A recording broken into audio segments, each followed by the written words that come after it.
Devil hunt যে অপারেশনটা আপনারা বললেন, এই অপারেশনটা চলবে অতদিন পর্যন্ত যতদিন পর্যন্ত ডেভিল এখান থেকে মুক্ত না হবে। রমজানের সময় জিনিসপত্রের দাম যেন সহনীয় পর্যায়ে থাকে, যেন সবাই চেষ্টা করে।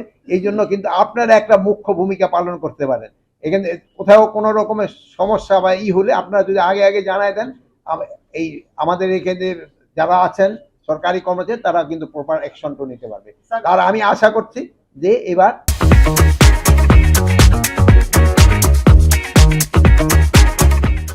জিনিসপত্রের দাম সহনীয় পর্যায়ে থাকবে, যেহেতু আমাদের ইম্পোর্ট খুবই ভালো। যেটা ডাল, যেটা আমরা বুট বলি বা ছোলা বলি, তারপরে আমার এই খেজুর, এগুলি কিন্তু সরবরাহ খুবই ভালো। আর তেলটাও আমার কোনো সমস্যা হবে না। জন্য যেন নির্দোষী যেন কোনো অবস্থায় শাস্তি না পায়, এই জন্য যত ধরনের ব্যবস্থা আমরা কিন্তু নিচ্ছি। আমরা শুধু এই থানার ইসেদের উপরে আমরা কিন্তু ছাড়ি নেই, এটা আমাদের ইভেন এই যে আইজি সাহেব এখানে আছেন, ওনার ওখানে কিন্তু একটা কমিটি করে দেওয়া হয়েছে।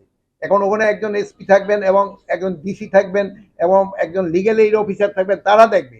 এরপরেও কিন্তু আমাদের আর একটা কমিটি উপরের লেভেলে আছে, যেন কোনো নির্দোষ ব্যক্তি যেন কোনো অবস্থায় সাজা না পায়। এটার জন্য আপনাদের কাছে আমি আরো একটু অনুরোধ করবো, এই যে যারা কেস করছে, এই যে কি বলে মিথ্যা কেস করছে, এগুলি ক্ষেত্রে আমাদের আইন শৃঙ্খলা বাহিনী আমাদের আইনের ভিতরে যতটা করা যায় আপনার তাদের কিছু অ্যাকশন নেওয়া দরকার। শয়তান, এখন যারা শয়তান তারাই ধরা পড়বে। এখন ছোট শয়তান কি বড় শয়তান এখানে ভিতরে নাই, শয়তান শয়তান ধরা পড়বে। ইভেন এখানে দেখবেন ডেভিল হান্ট ডিক্লেয়ার করার পর ইভেন আমাদের আইন শৃঙ্খলা বাহিনীর কর্মকর্তাদেরও কিন্তু আমরা ছাড় দিইনি। আপনারা দেখছেন প্রথম দিনই কিন্তু 4 জন না 5 জন তাদের কিন্তু আইনের আওতায় নেওয়া হয়েছে। এই ক্ষেত্রে বড় ছোট কোনো ভেদাভেদ নাই, যে আসবে এই জালে সে ধরা পড়বে। আন্ডারগ্রাউন্ডে কি আছে এখন তদন্ত হওয়ার পরে আমি হয়তো বলতে পারবো।